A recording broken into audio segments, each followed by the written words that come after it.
Guys, welcome back to another episode. Today I have an amazing episode for you. Someone who doesn't even know it has inspired me, and we'll get into that later into it. But a very inspiring story, a very touching story, a very touching person and family. Nick Watson, it's a pleasure to have you here today. Thank you very much Thank for you the so invite. much. We finally made it happen Yes. after trying to get it done for so long now. Juggling. Yeah, a bit of juggling and all that stuff to get it done. It's really good to have you here, and I think you have such an amazing and an inspiring story that I think everyone needs to hear it. And to be frank, everyone needs to take a leaf off your tree or a page out of your book and kind of try and do the same. We'll get into it deeper. Let's start from the beginning. I mean, what brought you to Dubai in the first place? Yeah, very good question. Probably the weather to start off with. Yeah. My background was simple. I was in the military for a while. Okay. In the Royal Marines back in the UK. So health and fitness was kind of a big kind of inspiration. But actually, maybe I need to go a bit further years back. My parents moved to France when I was 16. Okay. So they also wanted to find somewhere a little bit warmer. And when I got there, I kind of realised they bought this hotel actually on the side of a lake. And when I got there, they had their first season that we were there, a triathlon. Yeah. So the hotels literally looked over this beautiful lake in central France, a very picturesque area. Yeah. So I'd been there a couple of weeks, and I was like, triathlon? What's a triathlon? Didn't have a bike, borrowed my dad's bike, pair of surfing shorts. Yeah. And cracked on with my first race, and it was a 750 swim. So literally, we swam literally in front of the hotel. A glorious cycling course that went around the lake, through the hills, and then we finished off with a run that was just magical, running up through the forest. This kind of trail run, and we ended up literally finished next to the hotel. Across the finish line, in bits. Yeah. First kind of triathlon I'd ever done. And totally fell in love with the sport. And then kind of realised, I was 16 at the time. Yeah. I'd kind of left the UK. I was supposed to stay in school, but they didn't really invite me back. Yeah. So it was a bit life-changing. So I was in the middle of France, 16, done this sport. My other big passion in life was art. Okay. So I was figuring out what to do. Yeah. So I thought, okay, maybe art would be the direction. But as a kid, I always wanted to design cars. So I had a passion of obviously going down that route. So I thought, okay, how could I do a foundation course in France? Which is obviously always going to be challenging when French is your second language and you gave it up at school anyway. And I was thinking, look, what shall I do? So I spent some time in Toulouse in France. So I studied at l'École des Beaux-Arts. By that time, we'd started triathlon, and by the time I got to Toulouse, the first thing I looked for was a triathlon club. We actually set up a triathlon club. Wow. And then from there, our season, when the season started in France, generally from April through to September, we raced as much as we possibly could. Every 2 weeks, we were traveling around France racing, and I fell in love with the sport. And maybe I was fortunate as a kid. I went to a boarding school, and I kind of missed that being in France. So all of a sudden, I joined this group of friends, and we raced together. But there was always an earning to do something a little bit different, physically wise as well, and be challenged. And I was kind of considering what to do. Shall I stay in France? Shall I go down this art path? But I kind of missed that. I wouldn't say the boarding school, but that kind of comradeship of a load of guys being together. And that was what I knew from an early age. So I went back to the UK and I joined the Royal Marines. Well, it's the only other step that can kind of keep you in the same pace, right? Yeah, I think so. And I did loads of research, and obviously the Royal Marines is up there as obviously as a very elite group of men. And so I joined a little bit later. So I was about 21 by the time I joined, and have to admit, I had 5 amazing years. Traveling the globe, keeping fit. You're paid to keep fit. And met some wonderful colleagues, and that was kind of a real start to the journey of health and fitness. But obviously, when you join at 21, I was kind of getting to that stage in my career in the Royal Marines. If I stay in, I'm going to have to do either a long term. So I was like 25, 26, and where we were within the Royal Marines. Everyone was going down to pool, down to the boat squadron. And that was the natural progression for me to go.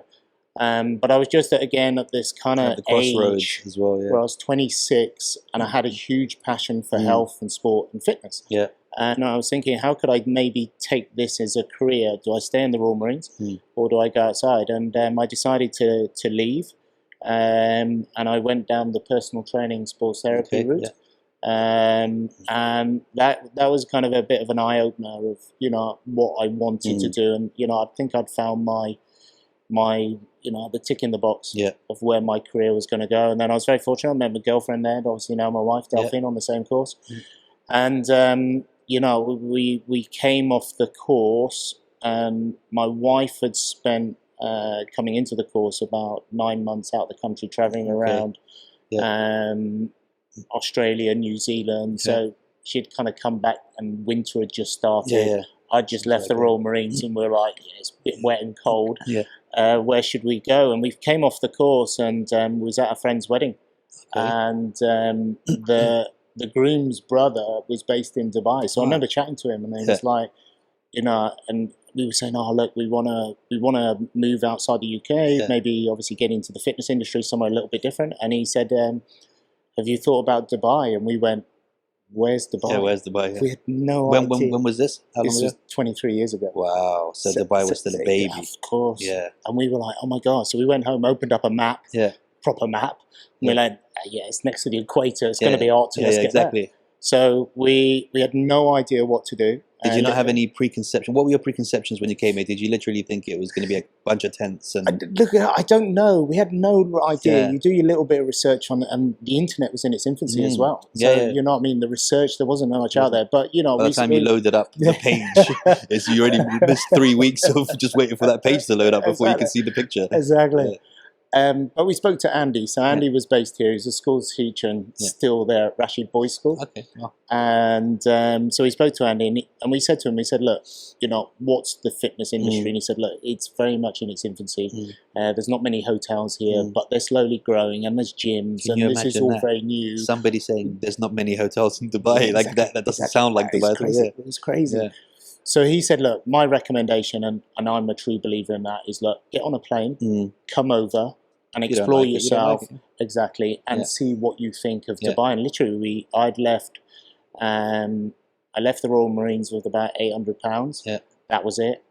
So I got on a ticket, one-way ticket out to Dubai with Delphine. And we arrived in Dubai. We didn't know what to do. We had no job. We ended up finding this little hotel in Dira.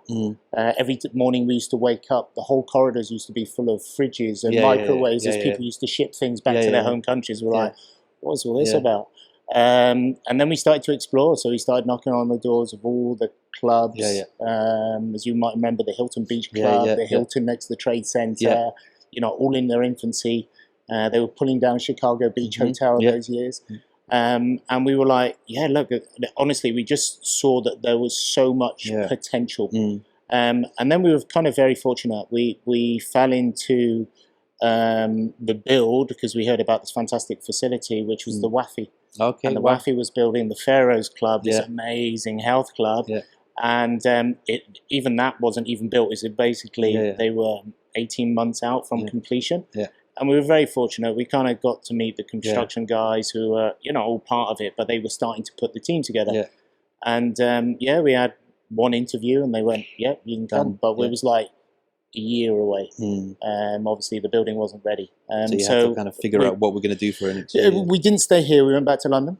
We got involved with obviously the whole fitness industry there. And then a year later we came out and we kicked off the WAFI, the Pharaohs Club in too many years ago. 98. That's insane. And that was kind of our first job. And we were there for a few months. And, you know, I'll be honest with you, we kind of saw the industry very much in its infancy. Our background was always very one-to-one. So more sports therapy, more personal training.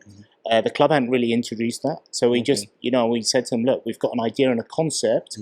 What do you think? And they unfortunately they said maybe it's not right yet. It's not ready yet. And we thought, let's do it ourselves. Yeah. You know what I mean? And then we set up our first company called Total Fitness. Okay. With a very dear friend of ours here. We were very fortunate, you know, again, personal training was very much in its infancy. Yeah. I think at the time there were 5 personal trainers Wow. here, and we were So 2 it was of them. just there for, it was there for the taking, really, wasn't it? Kind of. And again, I think, you know, I think most people didn't kind of understand the concept. Yeah. And then all of a sudden, you know, especially here, and you probably know this as well, we started training one client, and then obviously it just opened the doors to their families.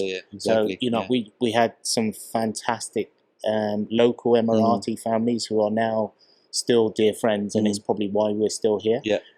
So we ended up training brothers, sisters, and it grew, and that's how we started it. And then we always had the dream of opening up our own facility. So in 2003, when Rio was born, we opened up a personal training center called U Concept at the Village Mall. I've heard of U Concept. That was mine. No way. Nice. So we opened that up in 2003. And don't they have one of those in Lebanon now? That's another story. That's another. That's for episode 2 of this. You already know what happened there. There you dealt with Arabs, and you know what? Me being Lebanese, I know exactly what happened. Yeah, we lost everything. Yeah. That was bankruptcy number 1. Wow. So that got us on our knee. Anyway, so we'd opened up this first little personal training center, and it went really well. You know, I have to be honest, it was absolutely fantastic. You know, just being able to give a service that was very much different. It wasn't a health club. Yeah. It was a very boutique, probably a size as big as the studio. Yeah. And, you know, I brought out a load of trainers, obviously, from the UK. And that's what we started as. So that was back in 2003. Wow. So, I mean, because a lot of the guests that I get here are, I wouldn't say newbies, but I mean, there's only a certain amount of people that have been here in that stage where Dubai was so fresh. Do you know what I mean? And literally can say, this is far from the place that I came to when I originally came here, because it's a completely different place now, isn't 100%. 100%. I want to go right back to that first race. Okay. Why? I mean, for me, I've always been into fitness. I've always been, like I said, I was a professional footballer. I've always trained, but I've always been into the weights, strength and conditioning side of things. I couldn't think of a worse thing to do than to run. And so many times now, I've been on the Desert Warriors. I've done every kind of those challenges, and every single time I get 10 minutes into it and go, why are you doing this? You don't enjoy running. Why are you doing this? Now, what about that made you, because your first race, you didn't do any training or anything like that, right? Yeah, I did. Look, the first But not race, training like now. What, you mean when I was 16? Yeah. Yeah, 100%. That was very much That in was its just jump infancy. straight into Yeah, that was just give it a go. Like, and see was what there a happens. time in that where you were like, what have I done? No, not really. I'm very driven. Maybe it was my background. You know, maybe it's my personality. Yeah. You know, for me, it's I kind of look at everything as a goal and an objective, and a little bit. I'm very competitive. Yeah. So the first race for me was just like, I'm gonna finish. let's not only finish the best we possibly can, but enjoy the experience. Yeah. And the experience for me was just unique because the setting was just absolutely fantastic. It's beautiful to do. You kind of almost got lost in it, and I knew the course as well, which kind of helped. So it wasn't So as you if kind of knew, okay, I've only got this the, much left, or I'm at this stage now, or 100%, whatever. 100%. And there were loads of people that we knew that were on the course, and like any race, I think any that people do in life, if all of a sudden you've got family and friends shouting, screaming, that's the best motivation ever. How do you deal with? Because one of the reasons I don't like running, is because I have 9 people living inside my head, and when I'm alone and I'm running, never have I figured out the meaning of life more, or I think Einstein must have been going on a long run when you figured out the theory of relativity, because you're so just by yourself, right? So many thoughts are going through your head, and you literally think about everything.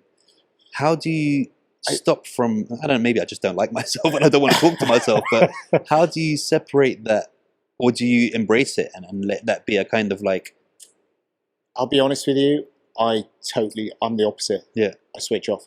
Okay. This is my zone. Yeah. So if I have any stresses or things that I'm thinking about, okay, they'll come in, Yeah. But because what I think maybe it's how I've trained myself over the years and how I've raced. I race always in, and my training is at 100%. And I'm always kind of in a zone. So you separate the voices and you separate 100%, because I enjoy that. I enjoy those kind of struggles of when you're training hard and racing hard. And for me, it's real comfortable. You know, I like it. I like being in that area because it kind of blocks everything out. You know, so again, all lives and stresses and all that lot, they just kind of disappear. All I'm thinking about is form, technique, breathing. And then at some stage I do look around and go, oh my God, this is awesome. Here now. How am I here? I'm running. I'm like in a whole different city now. I started off over there.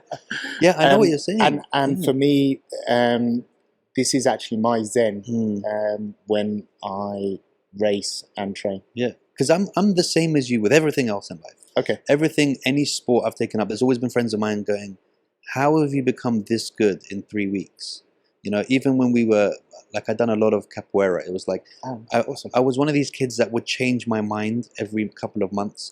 Because I'd pick something up so quickly that I'd be like, all right, I'm good at this now. Let me find something else to do. Yeah. And I remember when we first started capoeira, and I had a friend of mine, my best friend, Shane, who he's exactly like me.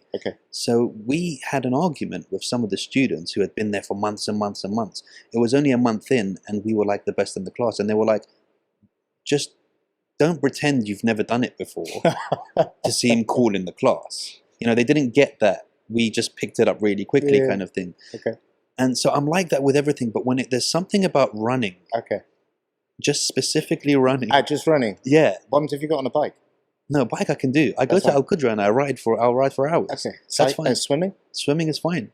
It's just running. I don't know what it is. I think it's because I'm so analytical that I literally just keep going through everything. But I can't. You're a big guy as well, yeah? I'm tiny, man. Look at me.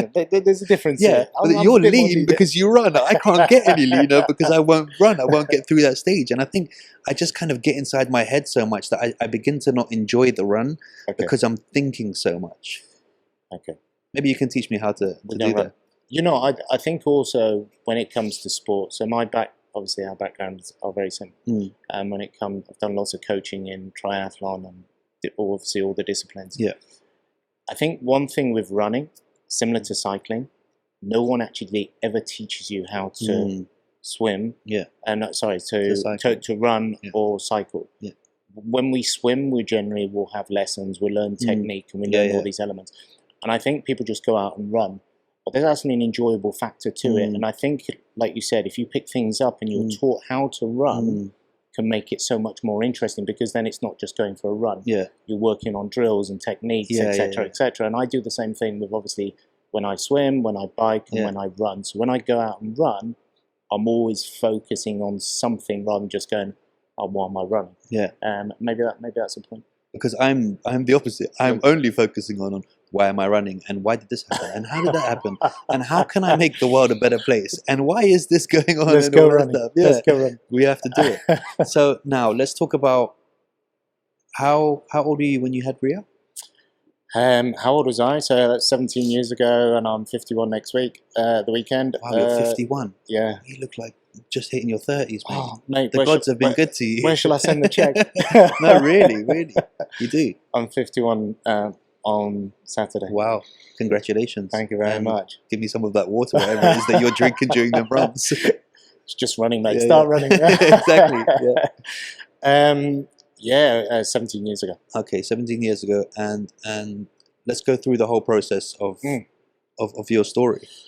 Well, look, I'll start off on a point which is really nice, because it brings back to triathlon. So we were in Hawaii at the World Championships triathlon in 2002, October. Kona.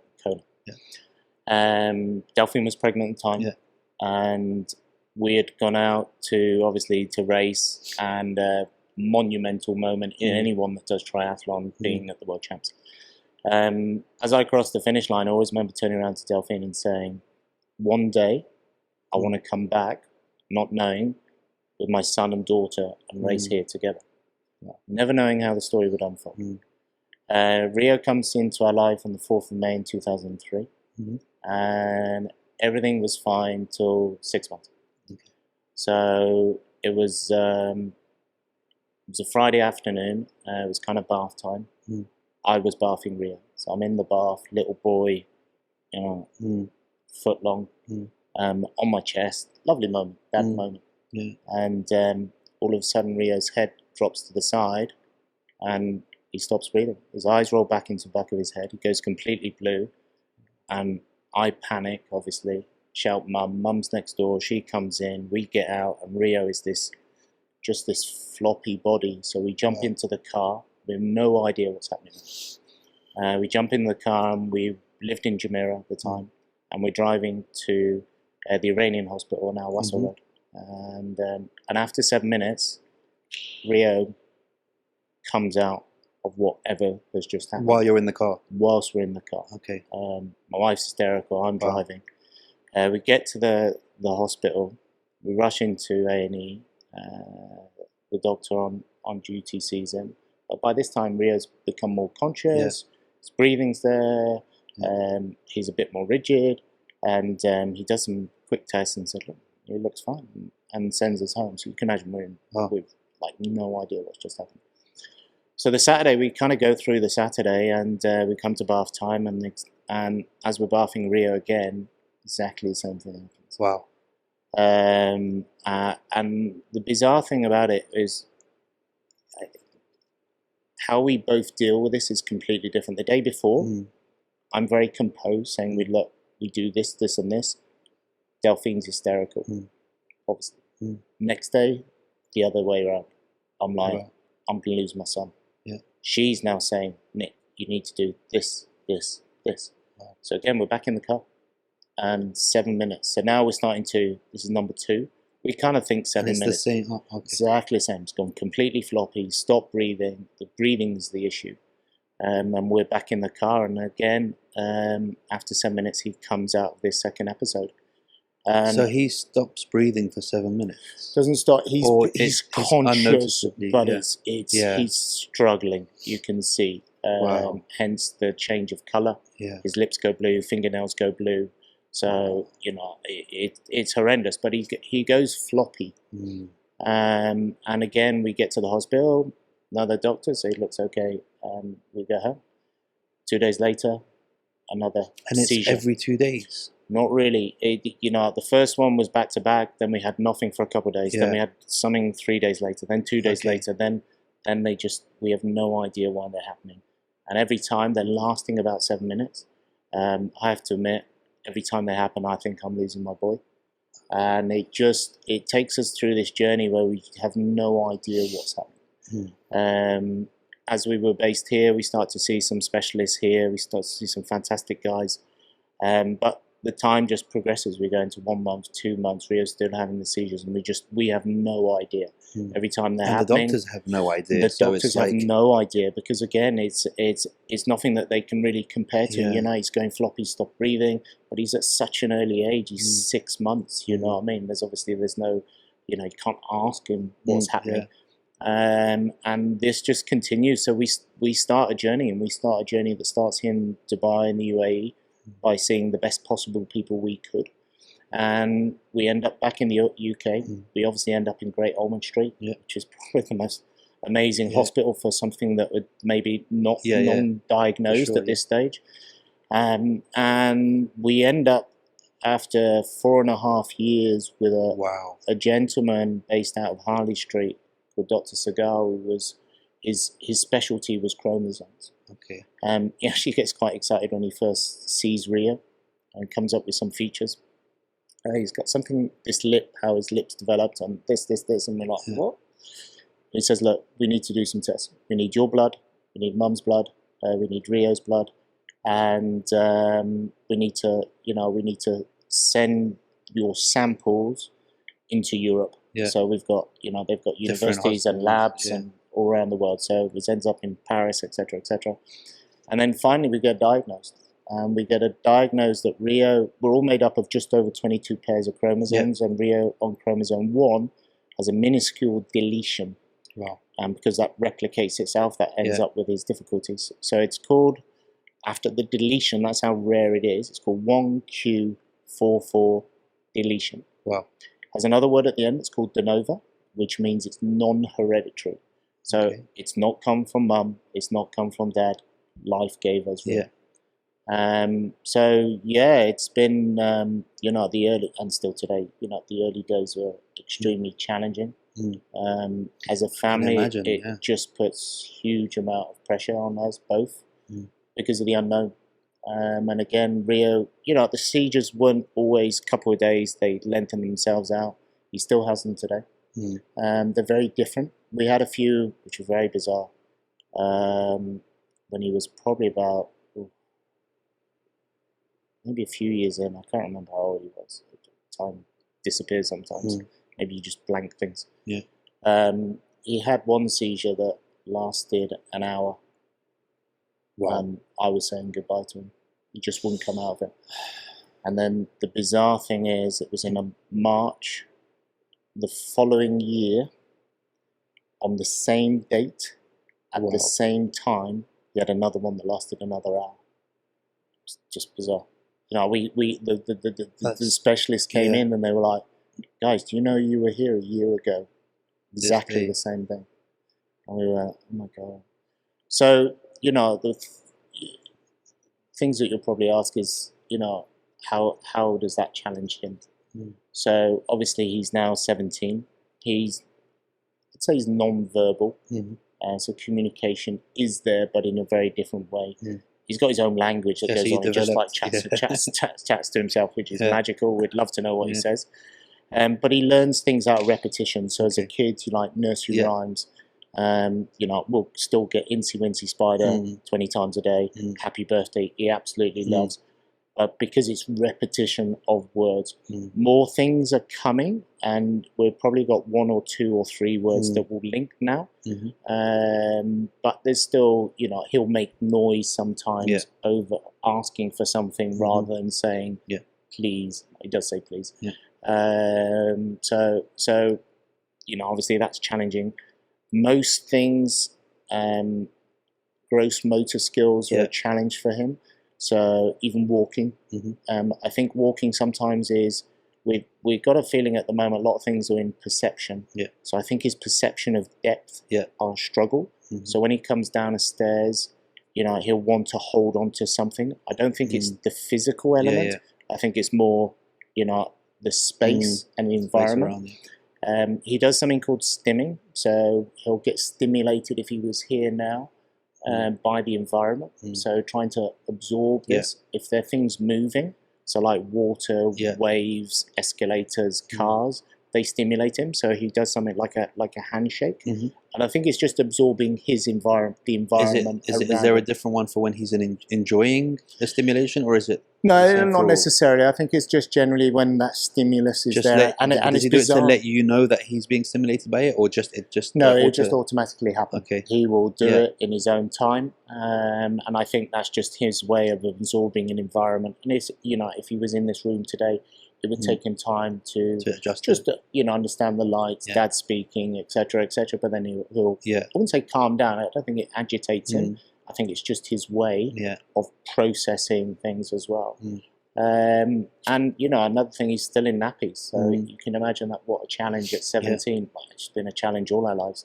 They make life, it's like hard, especially as a young man now. But he's a happy boy. Yeah, you can tell by all the videos and all that.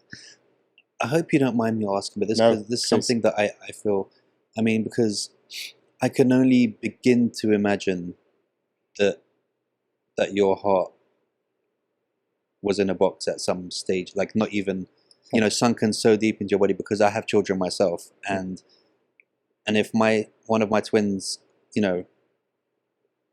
falls over, that to me, I instantly go into a thing. So I can only begin to kind of find a piece of your strength that you have as a person inside, and the challenges that you've had to internally go through separate to that as well.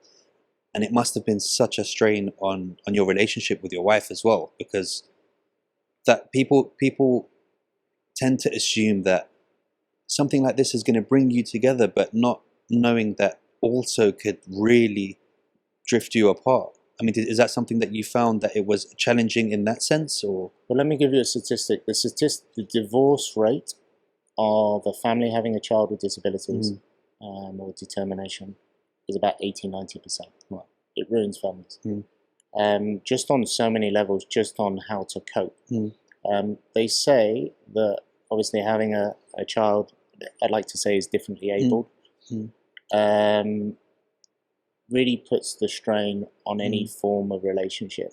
And, you know, it's how you get through that is a huge challenge.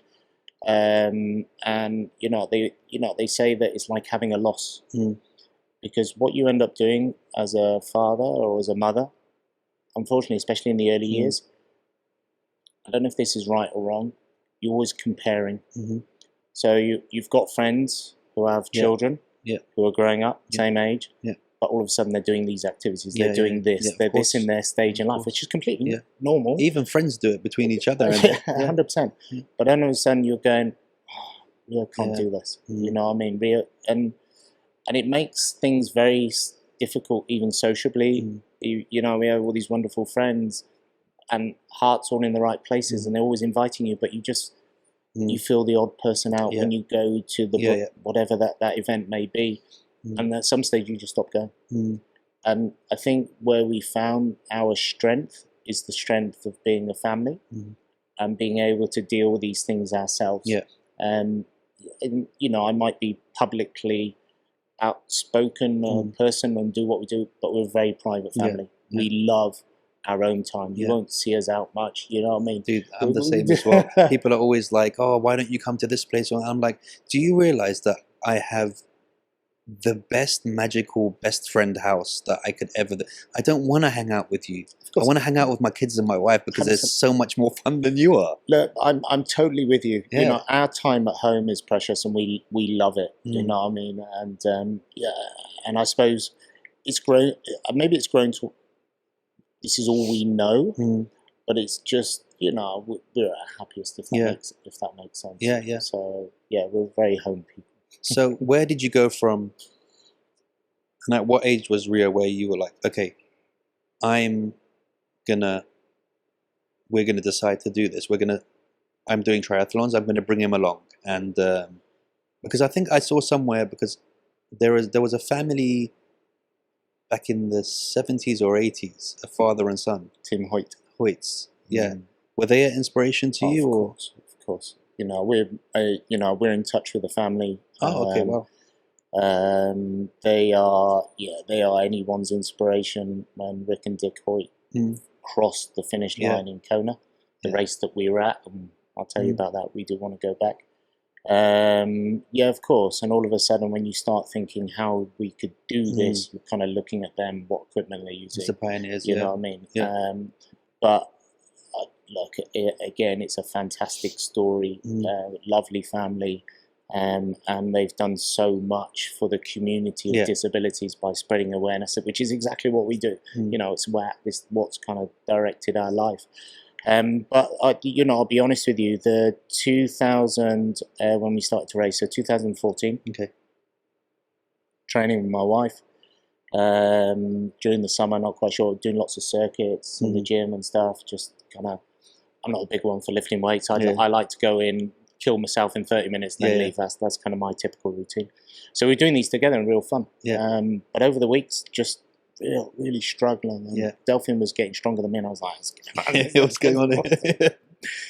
And then at some stage, you know, I felt, starting to feel nauseous, a bit dizzy, and I was like, there's something not right here. You know, she could see that. She knows me.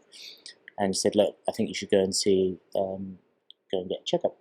So we went to the hospital, and as I walked into the GP's room, she turned around and said, "You look very pale." And I was like, "Yeah, thanks for that. That's why I'm here to see you." And she said, "Look, we need to do some tests."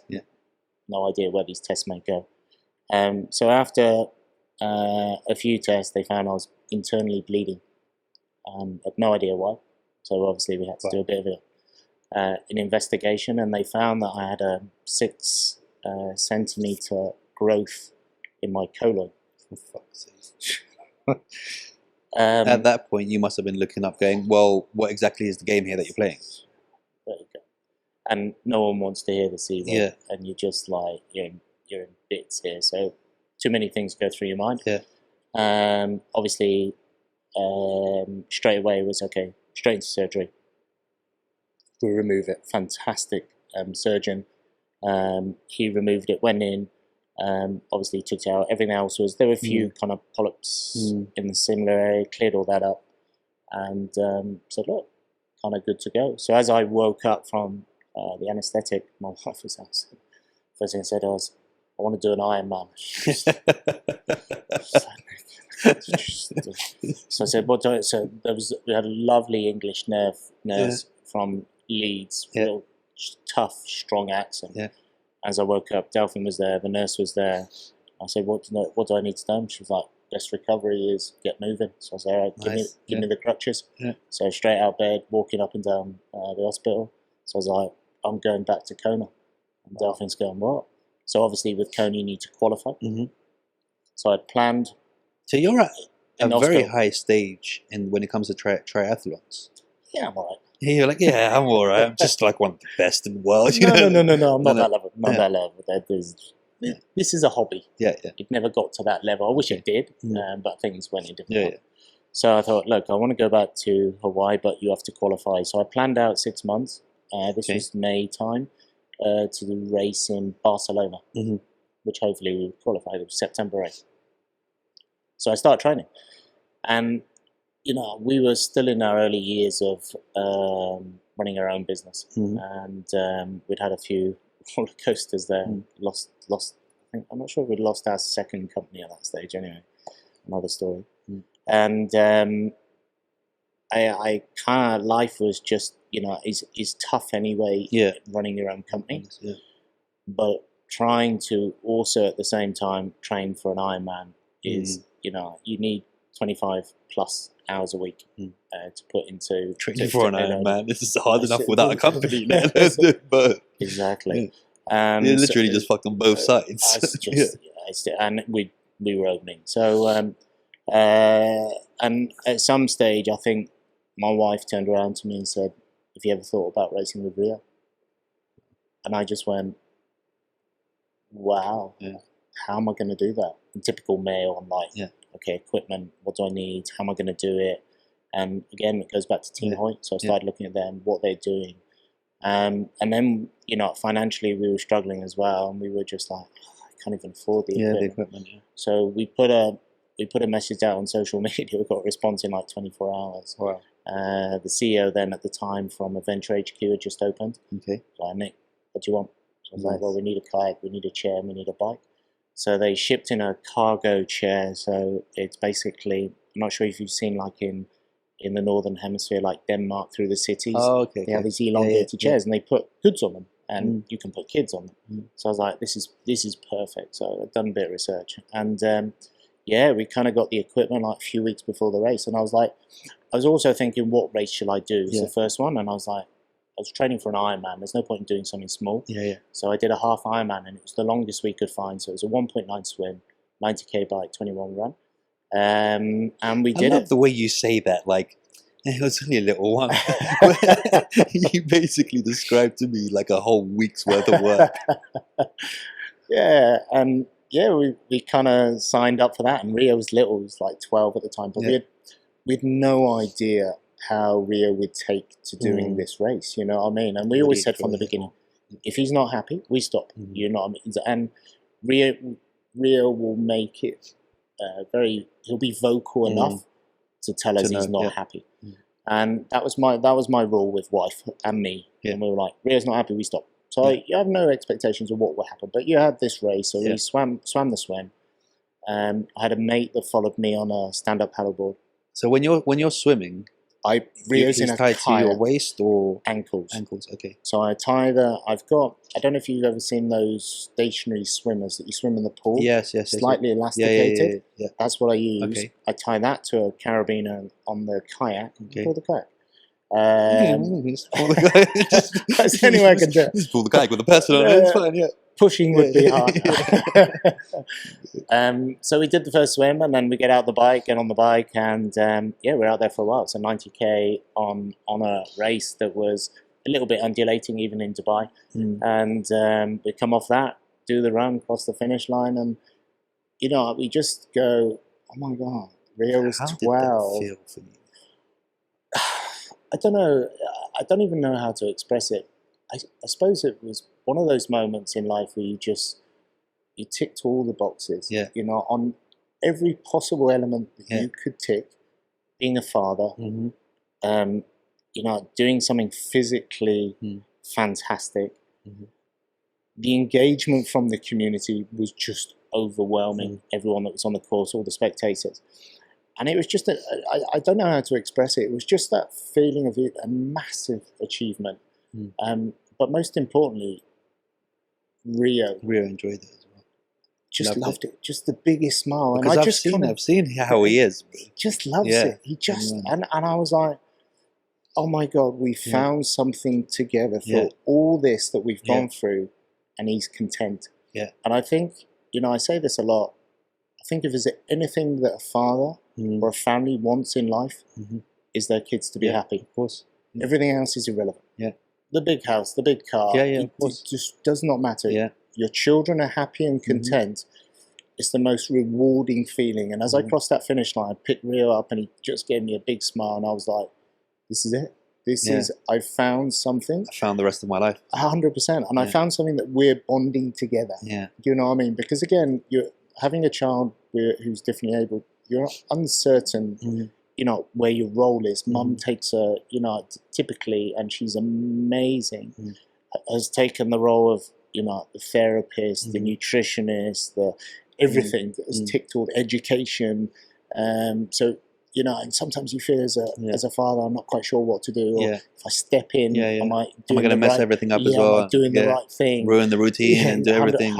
And at the same time, you feel like, but I want something with him too. 100%. Yeah. 100%. And it was just that moment you just going to go, this is me and Rio, and obviously the family's time. And that was it. And then, and I have to admit, I have to tell you the second race. Yeah. Because that was the turning point on why I do what I do. Yeah. So we'd signed up for same distance, and it was Challenge Dubai, so a big brand. So there's Ironman brand and there's Challenge. So Challenge had come here for their first race, beautifully organised, down literally as the canal hits the sea, just that kind of area there. That was the transition, and then we went off to the obviously the bike. But the day of the race, huge sandstorm. Wow. Horrendous. So we get down to the beach, flags which is are fucking falling. terrible if it's just you without pushing anyone. It's terrible. It's hard enough anyway. Yeah. So we get down to the beach, and the conditions are horrendous. Big swell. They end up cutting the swim, as in doing 2 loops instead of 1, because it would have just taken everyone into the currents. The organisers come up to me and said, "Nick, not sure you should race." Not the best person to be told. Yeah, exactly. Like You're like, "You're right, man." I'm like, "Look, we're going to do this, but what I'll do is when I'm out on the swim, I think the swim was the area of concern, and understandably, was the same guy who paddleboard with me on the first race. He'll come with me, because again, we didn't know what Rio would do in a kayak. One of our swim." Testing the swim with a kayak prior to our first race. We went out just off Jumeirah. We swam probably about 500 meters out, and all of a sudden I swam into a load of jellyfish. Wow. So I stopped, turned around, going, "Oh, Rio, you okay? You're okay." Rio's in the boat. He jumps out, and I'm like, no, this is not what we need right now. And I'm like, oh my God. So I'm trying to drag, I'm getting stung, and I'm obviously Rio's the priority. So I'm dragging Rio back into the kayak, and then I swim back to shore, obviously all stung. And then I'm thinking, that cannot happen on race day. You know what I mean? So last thing you'd want, I'd know anyway, but you wouldn't want to swim off, and you've lost, you look around, your boy's not in the kayak. So I asked a dear friend. So he comes down to race number 2, so it's Challenge Dubai, and the weather is pretty horrendous. There's big swells on the way, coming in on shore. And off we go. We go and swim. And I have to admit, it's probably to date the hardest swim we've ever done. Yeah. It was just, we were 2 meter waves, but swell. So every time you come up, you drop off the other end, but the kayak's pulling you backwards. Then we swam across, obviously, the kind of shoreline, and it was just one of those moments where you're swimming, you're looking at as you're coming around the big kind of orange buoy, and then you swim for another minute, the buoy's still there. Then you swim another, it's still there. You've gone nowhere. Literally, it was one of those swims. We just swimming on the spot. We didn't go anywhere. Yeah. So anyway, we completed the swim. The guy that was supposed to follow me on the paddleboard couldn't get off the shore because it was too rough. Yeah. And I was like, Sam, mate, what happened there? Yeah. And he said, he was like, I tried. He said, I tried. But the organisers were superb, so I didn't know. But he did say later that evening, he said, look, there were jet skis following you in case. So anyway, we get on the bike, and the bike is horrendous. I'm cycling in the sandstone. Wow. And so we go from Jumeirah out to Alawiyah, right out to the university area. And it's it's tough. But it's not just wind, it's sand. Yeah. And then I'm starting to think, is Rio okay? This is not sand about me and all that stuff. I've done one race, I've got a medal, got a t-shirt. And we get to about 60k mark, and I'm absolutely exhausted. And there's this moment where Rio's in front of me, he looks around at me, and I'm going, he's probably going to say, Dad, halas, finish. And he says these few words, and I'm kind of expecting to say that, and I've already got in my mind, okay, we're going to stop. We'll get a lift done. Yeah. We've got this far. Brilliant. Well done. Fantastic. High five, Rio. But he just turns around and he just says, Dada, I love you. Oh, for fuck's sake, I got this far without fucking crying. And that was it. That was it, mate. Changed me for life. All of a sudden, you got a whole new burst of energy. And look, it was the easiest 30 kilometers I've ever done in my life. And I just went, oh my God, he genuinely loves this. And same thing, we went on the run. And he's just... Arsehole. We went on the run, and it was windy, and he's just happy. Even when we got him off the end of the race, I'm in bits. I remember trying to get him out the pushchair, and as I'm dragging him out, he's pushing me off, and he's going, Dada, no, more. Like, Rio, we've just been out there for 7 hours. And that was kind of the point where you just kind of go, how can I now create something in my life that I can do this full time? And that's when we started Team Angel Wolf as a non-profit organisation. And at that point, was Tia already around? She was around. Yeah. So she's only a couple of years younger. She's 3 years younger. So this was 2014. So Rio was 12. She was 9.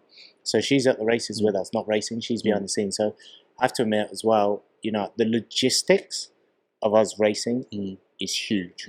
So you can imagine when Rio goes out in rough waters, he's covered, waterproofs. Like I said, he wears nappies. He'll come out the water. Mum's there to change him. So we put fresh clothes on, fresh nappies, make sure he's hydrated, make sure food. Tears are part of that. So this was her early days, going, Dad, wow. What's going on, so, without them, obviously, I can't race. This is a real team. It's a family affair, when we race. Tia's taking photos. She's amazing at photos, by the way. So, it's a big occasion when we race because so much is required. It might mean me racing with Rio, but behind the scenes, there's so much more happening to get us across the finish line. You say that. I remember being, and this is where I'll get into my interaction with you guys that you probably don't even know about. So I remember doing something with the chamber. So when I was training them, they were like, look, there's a night race going on. It's in...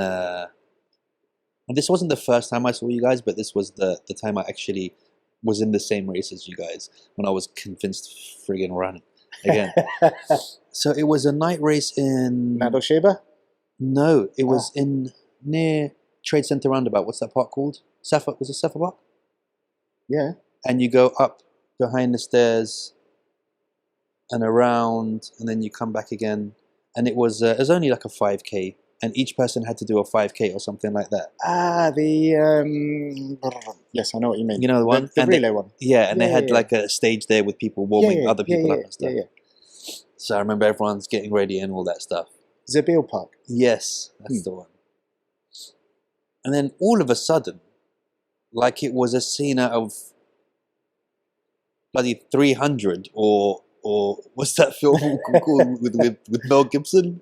Braveheart, where you superheroes come up the top of the hill and everyone starts going nuts. They're like ape shit crazy that Team Angel Wolf is here. And I'm like, for fuck's sake, they're going to fucking whoop me now, and now I'm going to have to run with them. And I just remember you guys walking in, and there was, and this is always when I see you guys, there is literally an aura of light around you guys. When you enter the place, it's like literally like love just entered the building. Like that, like you made me feel powerful. Like when I saw you guys get ready, I was like, fuck yeah, I'm ready to go. Like, do you know what I mean? Until you fucking lapped me. Oh, did I? And then that's when I was just like, but it was just like, it's a thing that you guys are so well respected and admired, and you bring so much warmth to people's hearts that it's literally I mean, I'm never starstruck. Celebrities and all that shit and all that, like you could have whoever you choose, anyone you want, and put them next to me, and it wouldn't change a second of how I feel or a beat in my heart.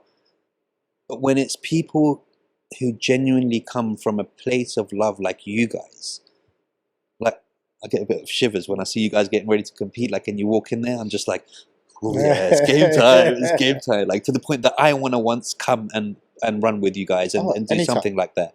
And it's just like, I don't think, I mean, I know you, I mean, you know you're cool. I think it's pretty obvious that you guys know, even with the community that you get, but I don't think you know how deep inside people you actually reach. I think you're right. To the point where, like, I've watched something of you before, and I've seen you finished, and the feeling that I got out of it, I wasn't even a part of that race. I did nothing to help you guys finish the race, but I felt like I achieved so much, and I wasn't even involved. Not one step was done with you guys. I was just running to shut my friends up. But when you guys finished, there was a feeling that it's like you kind of you finished for the world. Does that make any sense? Like it's like you finished for all of us, and it's a feeling that I see it and I'm just like, I'm like it's uncontrollable. I don't want to be happy for you. I have no choice but to. As a human being and as a person who's very aware of love and and spiritual and all that, like I there's no way that I couldn't feel like you're doing it for all of us. It's not just about your team. When you guys run or when you guys race or when you guys do it, you're literally doing it for mankind. And I know that sounds like a crazy statement, but when you're as attached to the world as I am, like I'm even to the point that I'm, like I said, I cry in X Factor. If anyone sings and they have a good voice and they're not supposed to, do you know what I mean? I cry in Lion King. I'll cry in everything, Like even with my, I'm super hippie spiritual, and I always tell my my children like no, you can't crush the bug because the bug. Even when they were throwing stones at the tree the other day and they found it hilarious, but I was like, no, but the tree has feelings and we're all connected and blah blah blah. And I was trying to really, that's how I want to kind of raise them, that even a table was a tree that's now done something for us, that's helping us, and we're all recycling each other. So I don't think that I mean, you might do, but you reach people on a level, and which is really why I've wanted to get you on here, but it's because your story needs to be told, and not just your story needs to be told, you as people need to be shared with the world. And the more people that can see what you're doing, the better we are as a planet for it. Thank you. Do you know what I mean? It means a lot. And yeah, thank you for being in this world, dude, because it's amazing. Look, it really is. I think I've just started to open up about our story, but I think life just takes you down certain paths and you find a calling at some stage. And I think that's what ours was. You know, I have to admit, you know, we've struggled and we still do today. It's tough. You know, we've lost 2 companies. We've been bankrupt twice. But where we are at the moment, for what you've gained, I've probably in my most happiness. And I'm a firm believer things happen for reasons.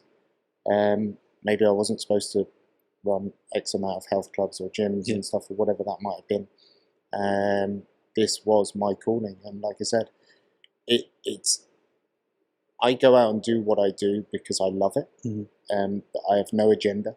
You know what I mean? Okay, we have partners and sponsors that support us. They know what we do. They love who we are. It doesn't matter if we race or we don't race. But I genuinely love going out and doing what I do. Not only, like you said, it hopefully that it does have an impact on the community. But you know, it's so lovely for you to say that, because I don't know that all the time. Does that kind of make sense? You should. You know, I mean it genuinely. And it means a lot, because we go out and do our stuff. People, I think, sometimes also not uncertain, but not quite sure how to approach us. You know what I mean? And I love people that come forward and share what, even if it's just a minuscule difference in someone's life, but if it can make a positive impact, then that's fantastic. And you know, it is lovely to see, and it's lovely. And I have to admit, I thank you a lot for telling me that, because you know, we just get sometimes wrapped up in our own world of what we're doing. You know what I mean? Because for us, this is our norm. You know, people keep asking us about, obviously, my daughter Tia. You know, she's grown up with this. She races. She races with Rio. I want to get into that as well, because she's a beast, dude. She is making such a huge difference in people's lives. Me, I'm dad. We relate. There's a community there. That's fantastic, you know.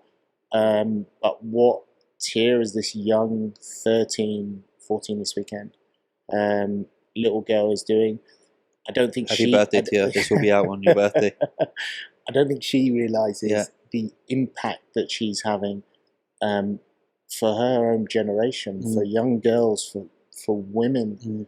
I put a quote up, which was, you know, I sometimes do this on our social media, up on LinkedIn, and I'll have to find the quote in a minute, just on women being powerful. Beautiful quote. And then I kind of put, this was the race, Tia. So this was only a few weeks ago. So we raced as a family. So I swam pulling Rio. Tia cycled. Mum ran. Wow. And so I cycled with Tia just to make sure she's okay. And I did this little video, and it's just, you know, just her cycling, but you could see her pulling Rio. And it was a bit windy, and it's just a clip. And I just thought, I'll put it on LinkedIn, I'll put it on social media. The impact and the amount of people that responded from that. But there was a whole entourage of ladies, women that come back to us and just went, wow, that's so awesome. So awesome, because they kind of get it, you know what I mean? But then so many other people come back and they were like, oh my God, they saw it in perspective of me being the father. And the one thing that I've learned over the years of us doing talks and school talks and inspiration corporate talks is, I think the story attaches to people for different reasons. You know what I mean? So they'll see Rio, this young boy, they'll see the father, the son, the family, the daughter. And it's lovely that you've just come in with your perspective.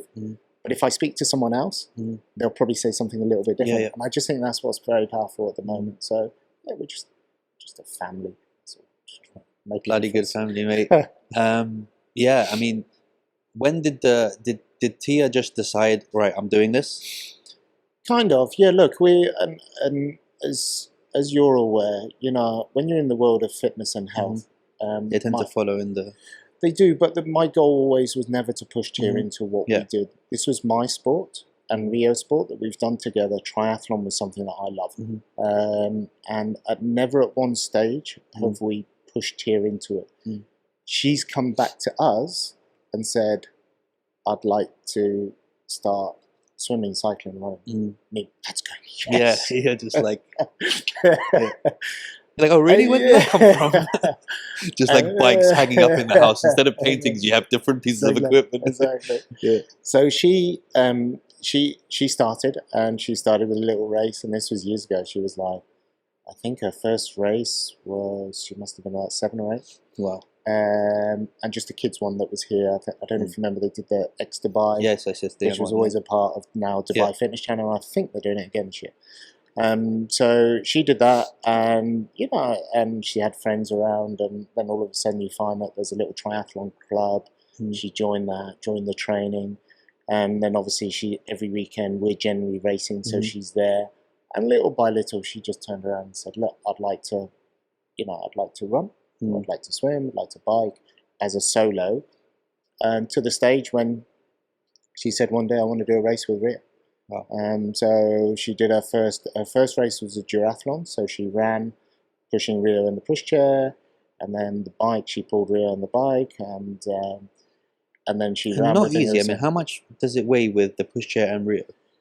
Well, I think at the time Rio was probably mid 25 kilos, chair about 15. So she's putting 40 kilos.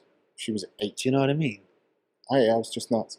And so, I think one issue that I've come to realise, and I'd love to have a film company to follow us one day, is we're so absorbed in trying to create that story. So it's great us racing, but if we don't film it, if we don't take pictures, we can't really tell people the story. We'll get it done. So we, what was I going to say? So you're always absorbed in the moment, and it's only afterwards that you reflect what she's always achieved. Yeah. And then 2 years ago, you'll love this. She turned around. She said, before I'm 12, I want a world record. Wow. And I was like, all right, Tia, what do you want to do? I said, I want to do it with Rio. I was like, okay, fantastic. What distance do you want to do? So she said, well, I think I can do a super sprint. Which is not super sprint, a sprint triathlon. Wow. 750 swim, 20k bike, 5k run. So we did it at TriFest, which is one of the fantastic organisers here called Race ME. So we said to them, look, can we race? And they were like, of course. I'm always racing with Ria. And I said, look, at safety, I'll stay with her. So I'll swim with her, bike with her, and run with her. So we did swim. It was real swell. I think everything kind of moved, the boys moved. So she ended up doing about 800 meters on the swim, pulling Ria.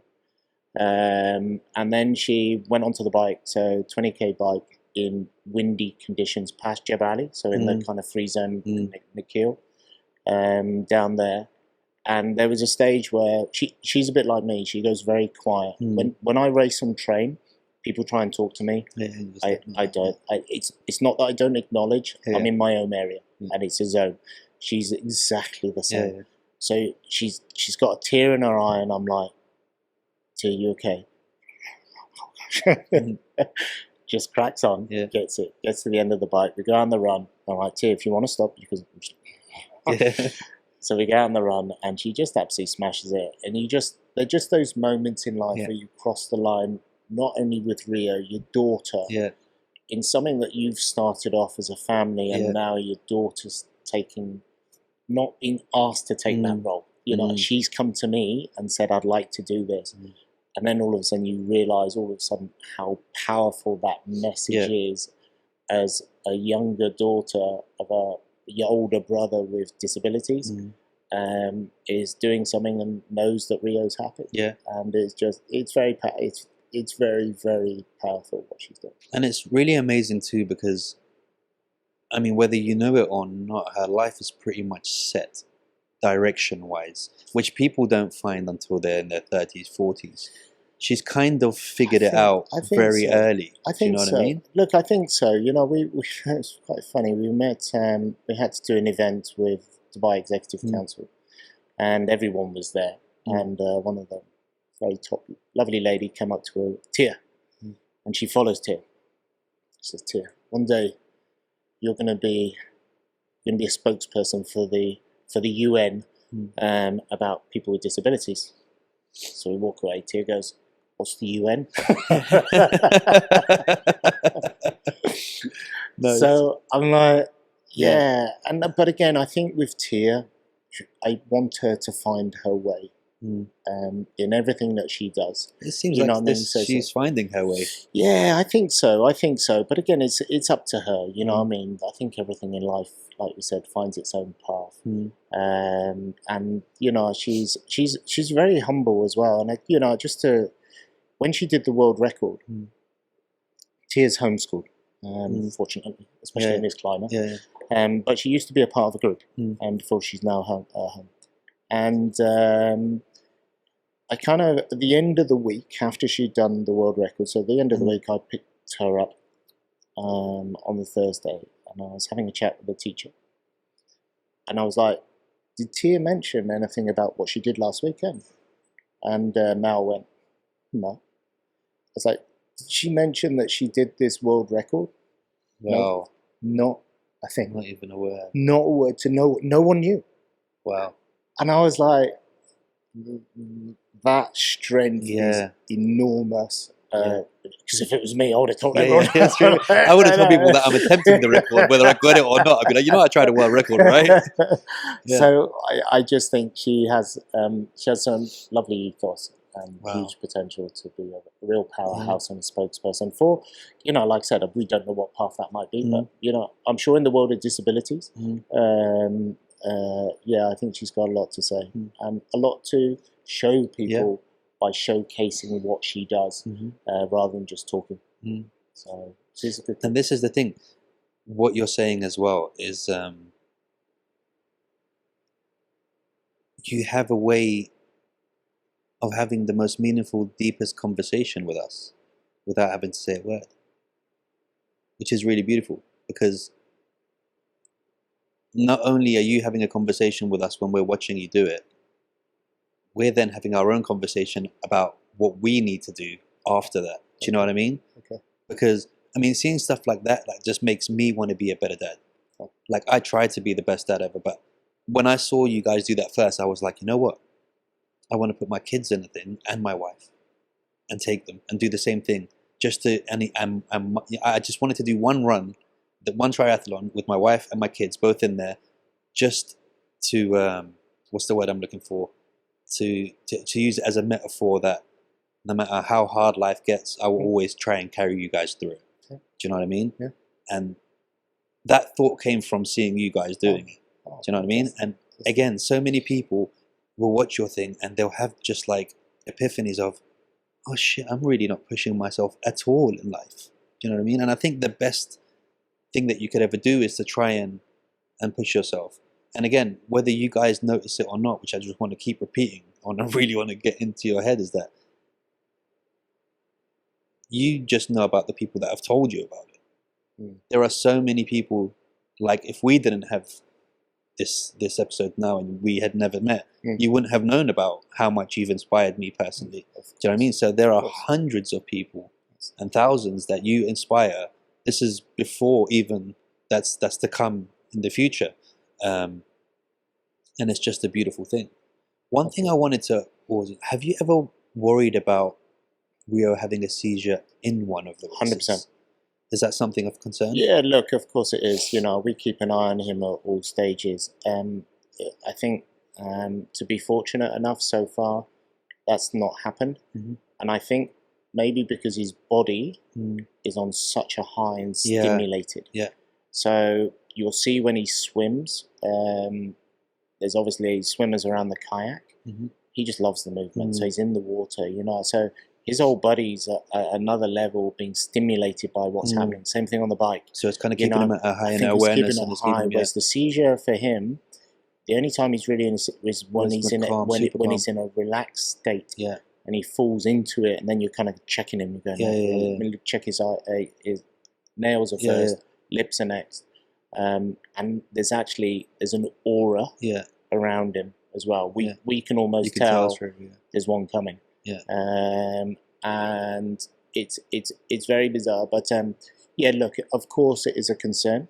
Like I said to you right from the beginning, is Rio comes first in everything that we do. Yeah. If anything is not right, we don't do it. Should Rio have a seizure, obviously we would stop. So his health is priority and always at the top of our list. That's crazy. And you must have seen a significant change in Rio when Tia came around? Like as they got a bit older, did you feel like his kind of his energy changed now having a sister around and that did it make a difference or was it? It's huge. Yeah, it's huge. Rio is the person who he is today because of her. Wow. She brings out the best in him. They play. They have their own language going on. They joke. She's taught him all the bad words that you could possibly imagine, and he'll say them at the wrong time. They've got little things that they do together, little songs that they sing. She's full on 24/7. She is magical kid. She bounces. That's why we call her Little Wolf. If she was here, she'd be hanging off the ceiling. Yeah, where did the name come from? So Tia's nickname is Little Wolf. Okay. Because she's a little wolf. Yeah. Rio's our angel, Team Angel Wolf. Nice. And her nickname is Little Wolf for that reason. But she brings out something very, very special in him. And it doesn't matter where. That she doesn't care if she's out in public or something. They'll be having jokes and she'll be making fart noises or something, and Rio will be laughing his head off. But it's just magical. And like I said, I think it works vice versa as well. I think Rio brings something out very unique in her, as much the other way around as well. And they are fantastic together. And we are 100% sure Rio would not be in the stage of development that he is today without her. Wow, that's great. So there's a question that I ask everybody at the end of these these episodes, and I know it's a very strange question, but again, like we were talking about before, different people's opinions and stuff, and I'm very fascinated with people's opinions. What happens when you die? Oh, don't go there. That is the biggest worry we have as a family. That keeps my wife up at night. It's the hardest question to answer. I mean, are you talking personally for yourself about what happens when you die in general, or what happens to the family? Rio. Yeah. That's our biggest concern. So who would look after Rio? See, this is the difference, again, which makes you guys so special.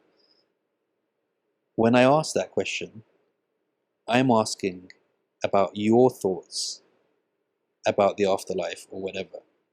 And people always tend to take a selfish kind of like, well, I think this is, but you automatically didn't even think of course. that, and it was just like, okay, this is the thing, which is again, you don't notice it, but it's like it's a purity that is so strange.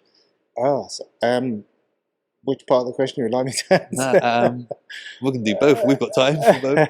No, but let's go to the Rio first, because the first thing that came to your mind is that something that you're 100%. I think, our story has challenges as a non-profit organisation. This is what we do. We're in an environment at the moment where the only way we can exist here is by corporate sponsorship. That is probably the most challenging time at the moment because CSR budgets cut, marketing budgets cut. So for us, we financially are struggling. We've continued to struggle since we set up the license in 2016. It is tough. It's tough being held to be in a position where we can only have corporate sponsor us and we wear their brands and we thank them. But can they pay you for that? They can pay me for that. I can do a talk they can pay me for. They could sponsor an activity that we're doing. Okay. That's fine. It's still hard to get people to spend. We can't fundraise. We can't receive donations from individuals. So that makes life very, very difficult. Especially to people that want to donate. Of course. Which there's a way around it through membership, which we're going to do you'll see some merchandise packages that mean people can contribute. And that contribution will help support us as an organisation. So for us, I think, but to answer the question, the concern would be the financial element to support Rio. And that would be the tick in the box that we would all love. So if anything was to happen, that would be the first element, because we live in a very strange world today where we will never put Rio in a home. Yeah, of course. Yeah. It will never be institutionalized. The stories are horror stories, of course, globally.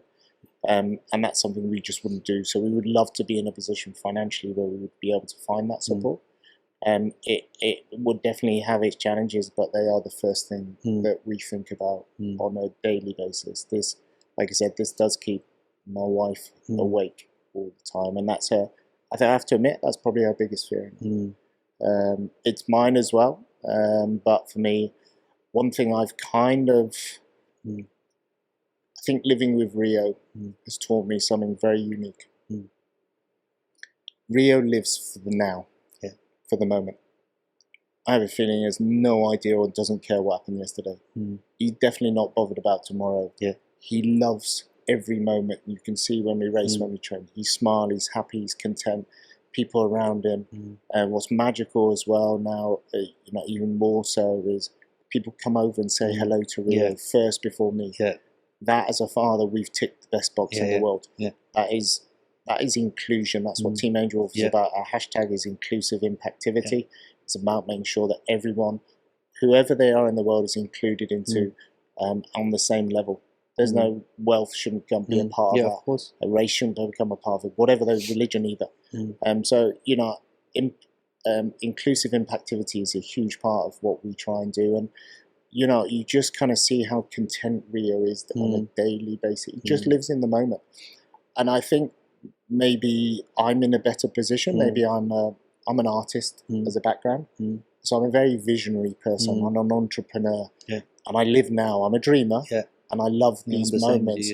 And everything that's surrounded, I try and be like Rio as much as I possibly can, enjoy the moment and not worry about that I can't pay the bill next week. I'll figure that out. I'll figure that out tomorrow. You can envy him because he is pure in the sense 100%. of so many things that we worry about and backbiting and talking bad about someone else and this and that. 100%. He's got none of that. No. He's just he's purely living life for life. For today. This second. And and I try my best to do that. So, the question is, it's very difficult to answer because we never know what the future is going to hold. But for me, I do try my best as much as Rio to kind of live for the moment. So, something happens to me, then but I would love to have some measures in place. To say, okay. I mean, as everyone would. Of course. Of course. So, That's crazy. Let's talk about, while we still have time, sustainable city. Because that fits in so well with everything you do. Like the whole, how is it that even your house is cool? It's like you got the coolest family, but then even living in the coolest little area. Look, another one of the roller coasters of where we've been with companies and businesses. Like I said, we were in another dire straits a couple of years ago, and we couldn't pay the rent, and we hadn't paid the rent for about 2 years. Wow.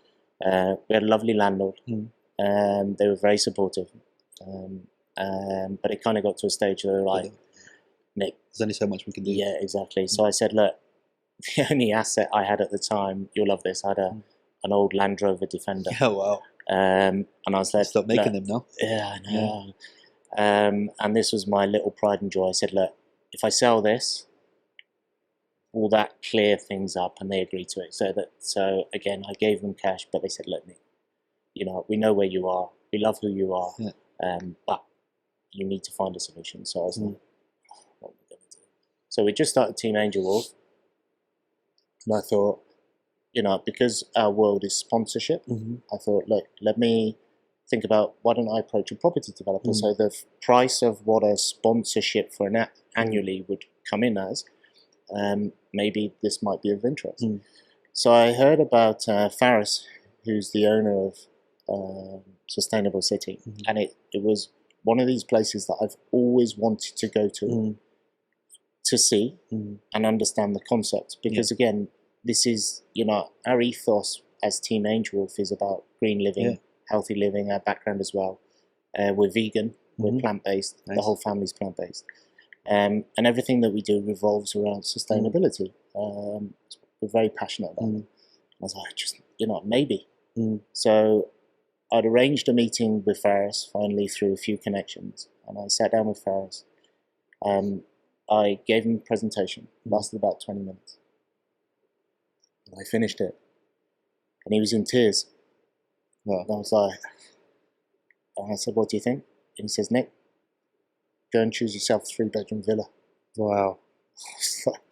I was in bits. I called my wife. She was in bits. He was in bits. And what we've got to learn, Faris also in his family has a child of determination. Oh, wow. And just everything came together. Yeah. And, I'm a firm believer that things happen at the right time, meeting the right people. Yeah.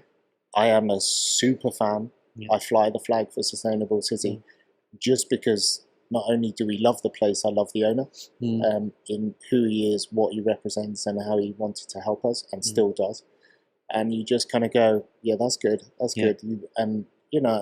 He tells me as much as we tell each other, we need people like this in the world. Yes. Who are genuinely trying to make a difference on their own level, whatever that might be. His is Sustainable City, and they're doing some fantastic work, some great projects in the future.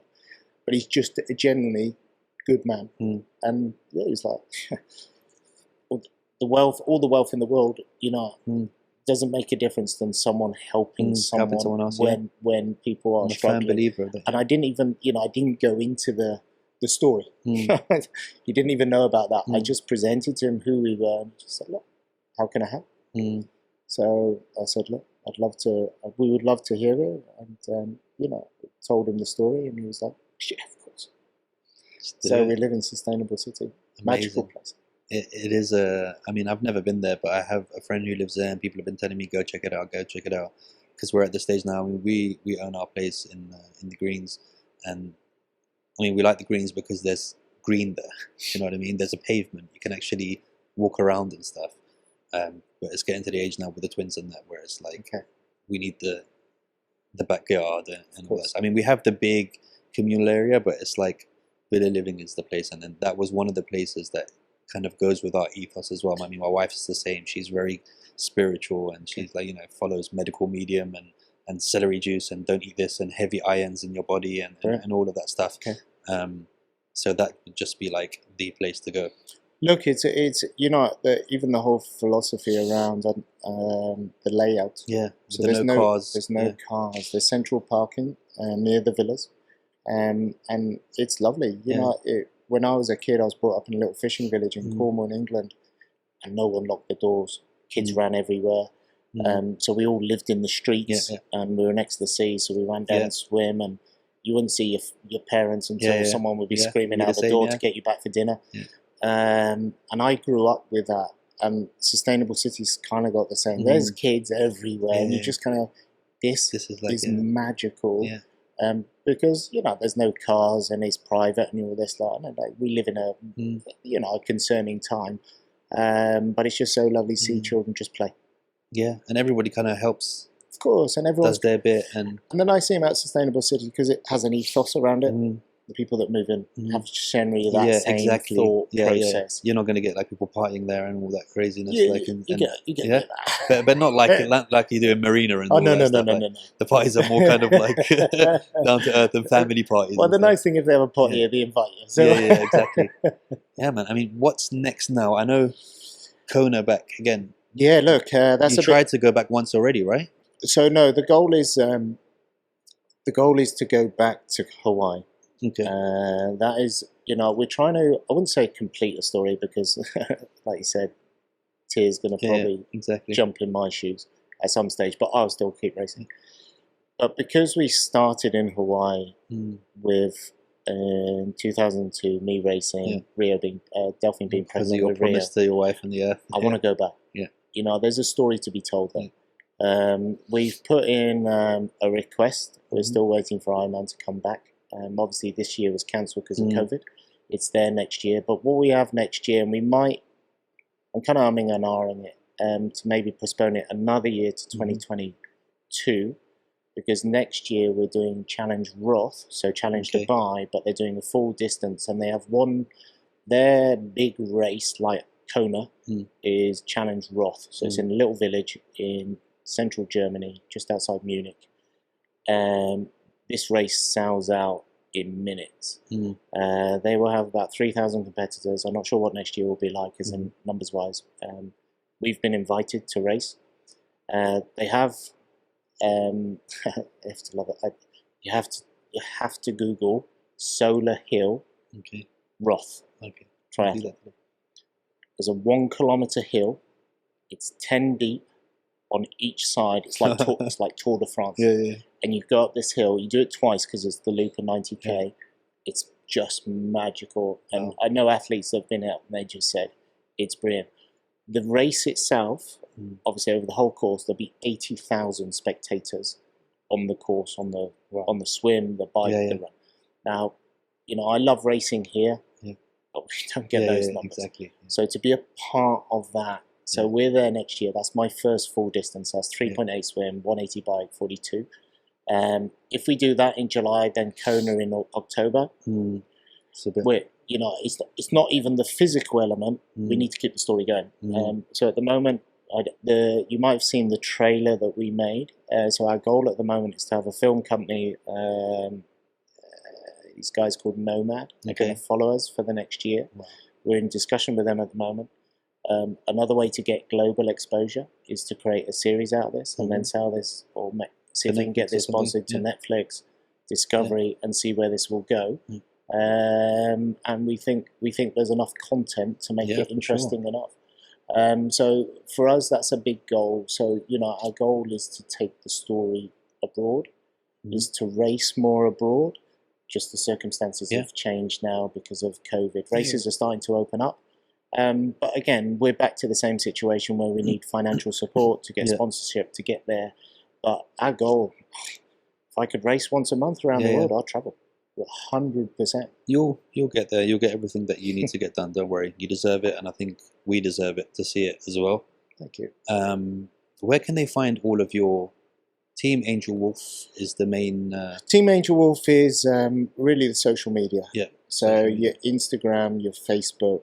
If anyone would like to message me or email me, just nick@teamangelwolf.com. Simple one. We would appreciate anyone's support, but the social media is key for us, like anything. The LinkedIn, that's professionally just on Nick Watson at the moment.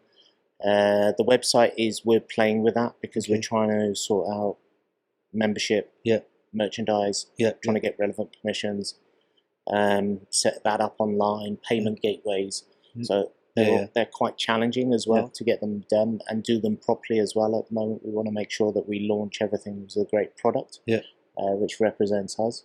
So look, I think for most people is to follow the story. If anyone's always interested, you know, the corporate talks is great for us because that's a great intro to go into a company and tell our story. Well, you went to my wife's work. You went to the Dubai Chamber of Commerce and spoke there. Years ago. Yeah, my wife was, so when I told her, she was like, he came and we were all crying after for like 4 hours after they left and for the whole day and all that stuff. It was a big meeting. World. I was invited in. She's Dubai Chamber. Fantastic. No, I love these guys. We've been trying to do as much as we can with them, especially talking about sustainability and talking about exclusivity, people with determination. And again, the great thing that Dubai Chamber is run CSR, CSR awards, etc., etc. So, good talk. Good talk. Definitely have to I was invited. It was all a bit last minute. Nick, you come and talk. I'll come up. Why not? I'll come up and talk. So, guys, yes. If you guys are a corporate where you do want to contribute to a very worthy cause, and you know, it's always, I feel like as well, there's no better feeling than contributing to something that is meaningful. I mean, a lot of people will waste their money buying tickets to concerts and waste their money buying stupid stuff that they don't want. And they're getting no benefit out of it, no spiritual benefit, no internal benefit out of it. So if you guys want to contribute, either DM me, I'll take 80% discount out of it and take my fee. Send us a DM or send Nick and the team. One quick thing. Do you, because you have a big team of people that come and run with you and do all that stuff as well. How does that work? If somebody wants to join, so anyone can come? Anyone.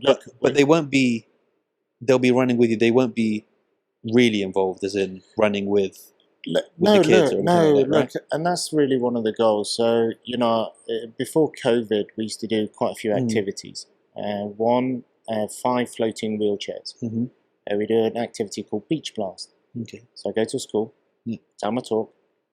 They then get connected with us. Yeah. I invite 20, 25 kids down. Yeah. We bring 5, 6 children with determination. Nice. And all of a sudden, a child now has to help someone with disability. They've got to help them out of a wheelchair. That's inclusion. That's hands-on. Yeah. That puts a huge, powerful message from a child at an early age. We then go and play on the beach and literally play. They float. And we have races up and down the beach. It's absolutely magical. Beautiful. The kids come down at the beginning, they're like, I've never met someone with disabilities before. An hour later, they're best mates. The word disability's gone. And it's magical. And then we started something called Together We Can, which is now kind of evolved into Wolf Pack Walks. So we're the Wolf Pack. Anyone can join these. The only thing at the moment is numbers. So we don't really publicly go out and say, come and join us for a walk. So I have 5 running chairs. So again, we invite other people with disabilities. Nice. We go for a walk or a run or a jog. We've been doing those on Kite Beach on the Sunday. But now what we're starting to do is go to different locations with a small group. It's just exposure. People seeing who we are and understanding what we are. We'd like to grow them, but we just can't under the current circumstances. And again, if we get 10 people, we just try and split people up into groups of 5. But we would love to be doing more where people could come and join us. And our goal, I'll be honest with you, anyone can join. So again, we've got a couple of WhatsApp groups. One called Together We Can, which is all our activities. So we're putting stuff on there. The other one's the Wolf Pack. So people that race or run or jog or walk, it doesn't matter. Someone that wants to get active is get involved. Because one of my goals at the moment is, as we launch our memberships, our packs, is to have a series of free kind of intro programs. Someone who wants to walk, someone wants to run. So again, we want people to feel that they're a part of something. They've got a little bit of an incentive, but then they've got a bit of knowledge on how to do your first 10K or whatever that might be. But again, our goal at the end of the day is everyone is included. We want people to join. And little by little, as you might see, I'm not sure if you saw, we did this climb with Rio. No, I didn't. Oh, you know, so back in May during lockdown, God, this episode's going to go on forever. No, that's all right. Back in May, obviously being stuck at home, we were trying to think of what activity I could do with Rio. So this lovely villa in Sustainable City has got 39 steps. It climbs 7.02 meters. Wow. So I calculated. So I was like, might as well do a challenge with Rio. So back in May, I climbed up and down my stairs with Rio on my back. Wow. The equivalent of Burj Khalifa. Bloody hell. Took me 4.5 hours. Absolutely killed me. Yeah. And then we came out of that and we thought, because we publicly went out and said anyone want to join us, and what we had is people around the world, because it was virtual, joining us. And it was just mad. Videos, kids, schools, and corporates, and we just went, oh my God. So for the last 6 months, we created something called Climb with Rio World Tour.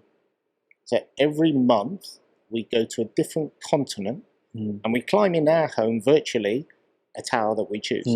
And we've also, when we started it, we said to everyone, this was kids, schools, find a tower in Europe. So we started off in Europe in July, and we climbed the Eiffel Tower. But we said so we're going to schools and kids and corporates.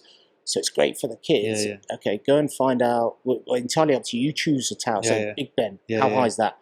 So they have to go home, do a bit of research, a bit of geography, then go at home, climb upstairs. If they don't have a steps, they could find another mechanisms of doing it. We also included people with wheelchairs, so they do a length of a room, and that's the vertical height. And then back is down, so up, down, up, down. Anyway, so that makes it inclusive.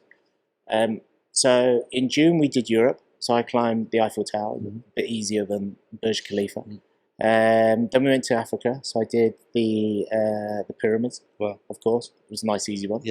Then the next month because we did 6 months, because we wanted to do, because there's 7 continents. So we joined Antarctica and Australasia, because then in 6 months, because then in January we'll start again. So you'll love this next one. So we did Australasia and Antarctica. So Tia said, "Can I climb with Rio?" So she did the Sydney Opera House. Wow. Up and down. Nuts. I'm making the video at the moment. Because I do all the videos myself. So I'm doing the video at the moment. I keep crying and keep stopping. I have to walk away. It's brilliant. And I found the best music. It's all about music. Anyway, so and then last month, we went into South America. So we did the Nitori, hopefully I pronounce it right, Contemporary Art Museum that's in Rio, and it was 16 meters tall. Wow. So basically Rio went up and down solo by himself with the help of Tia guiding him 3 times up the stairs. So yeah, there's video coming. And it's just magical. This month we go into North America. Funny month, America in November. Exactly. So we're going to do the Empire State Building. Amazing. But we're going to do it as a family. Amazing. So I'm going to climb, do a load of floors. Yeah. Delphine's going to climb, my wife. Tia's going to climb. Rio's going to do solo. So we'll do that. So what we do is the end of every weekend, last weekend of the month, we open it up. What we did differently for the last 2 months is we've chosen different climbs at different heights on that continent. So people could come in and join and do one of those buildings. So we've done 0 to 50 was like the entry level, little kids can do. Then we do 50 to 250, 250 to 500, 500 to 1,000 and 1,000 plus. So last month we stuck in Machu Picchu, Machu Picchu, 2.4 kilometers.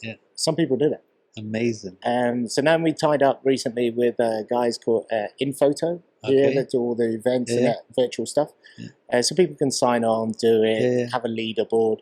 But like anything, just including everyone. We kind of then thought, actually, we could do this anywhere. And anyone can join from anywhere around. So when we talk about trying to get a global presence, this is kind of our step forward for the future. It's not just about us racing. It's people joining us anywhere in the world and feel a part of being with Team Angel Wolf. And we think there's huge amount of potential with this. Next month, the last month of December, we do Asia. So I'm like, and at some stage, I'm trying to Great Wall of China. It's going to take a couple of months. I'm trying to, at some stage, hopefully someone's watching from email. I want to do Burj Khalifa, real Burj Khalifa, with Rio on my back. We can get that done. It has to happen some stage. For sure. So every 6 months we'll be back in Asia. Anyway, at some stage I'm sure that will happen. But those are the kind of things. So everything that we do is all about including everyone. So to answer the question about getting people involved, people can get involved and come. Hopefully we'll get merchandise and T-shirts. We're working on stuff on that, so people feel a part of things.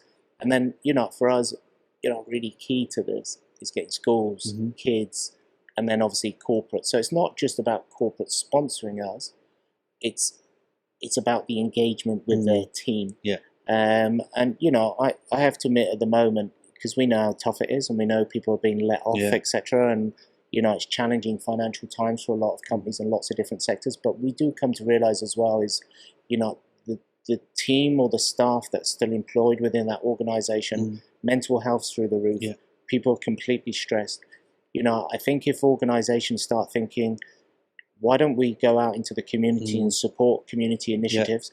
The non-profits are still going to be here. We still need funding. It's not just me, there's others. And I think it gives a very strong message for any company that's supporting something in tough times. We can all spend money when times are good for the CSR award and say we're doing this because we're doing, and our profits are through. That's not CSR. CSR is, in my mind, is generally helping when people really need it and seeing what a difference. Not only is it having an impact to the community, but within the organisation. And that's a bit of my argument with corporates at the moment. Just saying, guys, it can make a difference because not only now are you supporting us, we have initiatives that you can join us. Exactly. You can physically get your team climbing up the Empire State Building at the end of the month. Join us. You know what I mean? Do it fun. It's a wellness, fitness initiative. And I'm sure everyone would love to do it. Send some social media. We'll stick it on social media. It's a 30-30 every week. Of course. Every month, 100%. So, and we're trying to do as much as we can, obviously, here locally. But we'll see where that goes. Sure it goes. Man, I wish you everything that you dream of and everything to come through. And I'm definitely going to speak to all of my my people and see if we can get some help in there as well. It's been emotional as always. I remember I told you how quick the time goes. It's been an hour and 40 minutes already. We didn't even notice that yet. Really? And the thing is, I could have done the double the time again. So we're definitely going to have to do part two. Do part two for sure, man. But again, thank you for blessing us all, and hopefully you'll see me being dragged by Rio one day. I would like to say that I'll be pushing him, but I'll probably give up halfway through and he can wheel me the rest of the way. Mate, you said you want to do a triathlon. Let's do it. I'm in. Can you shake on that? Hold me to it. Let's shake there's on a camera. There's a camera right there. I'm down. If you're with me around, if you help me do it, I'm doing it. I'll do it. We're there. That's it. Guys, thank you for joining us. Again, you stay tuned for part two, because there has to be. There's way too much more to say. Always remember, like, subscribe, and thank you for gibbering with Jabber. Jibber with Jabber. Boom.